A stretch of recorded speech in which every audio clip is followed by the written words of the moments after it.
আসসালামু আলাইকুম।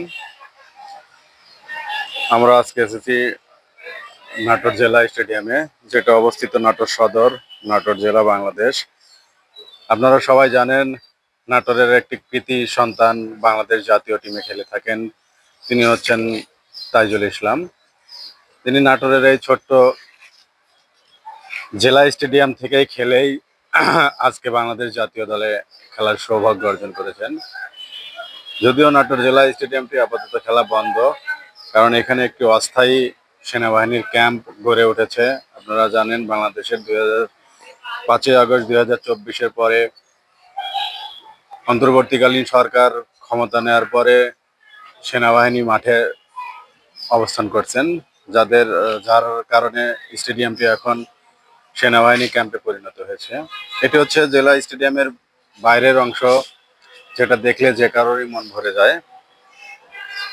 এই স্টেডিয়ামটি হচ্ছে বহুমুখী স্টেডিয়াম, প্রধানত ক্রিকেট, ফুটবল এবং অন্যান্য স্থানীয় খেলাধুলার জন্য ব্যবহৃত হয়ে থাকে। এটা হচ্ছে স্টেডিয়ামের বাইরের অংশ। এখানে দর্শক বসার সুব্যবস্থা রয়েছে। প্রশিক্ষণ এবং স্থানীয় টুর্নামেন্টের জন্য মাঠটি পরিচালিত হয়। জেলা এবং উপজেলা পর্যায়ের খেলা, স্কুল ও কলেজ টুর্নামেন্ট, মাঝে মাঝে সাংস্কৃতিক অনুষ্ঠানও অনুষ্ঠিত হয়ে থাকে। সেনাবাহিনী ক্যাম্প থাকার কারণে আমরা আপনাদেরকে স্টেডিয়ামের ভিতরটা দেখানোর সম্ভব হচ্ছে না। আমরা ভিতরে প্রবেশের অনুমতি চেয়েছিলাম, কিন্তু সেনাবাহিনী আমাদেরকে অনুমতি দেয়নি। এটা হচ্ছে স্টেডিয়ামের দক্ষিণ পশ্চিম কর্নার, যেটা হচ্ছে যে আপনার স্টেডিয়ামের শেষ মাথা। এখান থেকেই বিখ্যাত প্লেয়ার বাংলাদেশের তাজুল ইসলামের গড়ে ওঠা। তাজুল মূলত এই স্টেডিয়াম খেলেই আজকে জাতীয় দলে খেলেন। ওনার বাড়ি হচ্ছে আশপাশেই ডিসি পার্কের অপোজিটে।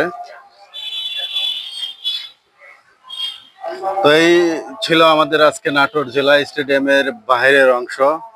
ভিতরের অংশ আপনাদেরকে দেখাতে পারলাম না। আমি আবারও স্মরণ করে দেই, 5ই আগস্ট 2024 সালের অন্তর্বর্তীকালীন সরকার ক্ষমতা নেওয়ার পরেই বাংলাদেশ সেনাবাহিনী মাঠ পর্যায়ে অবস্থান করছেন। বিধায় এখানে একটি অস্থায়ী ক্যাম্প, সেনাবাহিনীর একটি অস্থায়ী ক্যাম্প পরিচালিত হচ্ছে। বিধায় সেনাবাহিনী আমাদেরকে মাঠের ভিতরে প্রবেশ করতে অনুমতি দেননি, যার কারণে আমরা আসলে মাঠের বাইরের অংশটুকুই আপনাদেরকে দেখাতে পারলাম।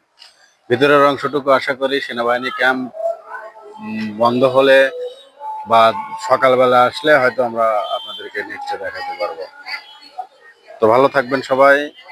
আমাদের পেজটি ফলো করবেন, দোয়া করবেন, আমরা যেন আরো নিত্য নতুন তথ্য আপনাদেরকে নাটোর জেলা স্টেডিয়াম সম্পর্কে দিতে পারি।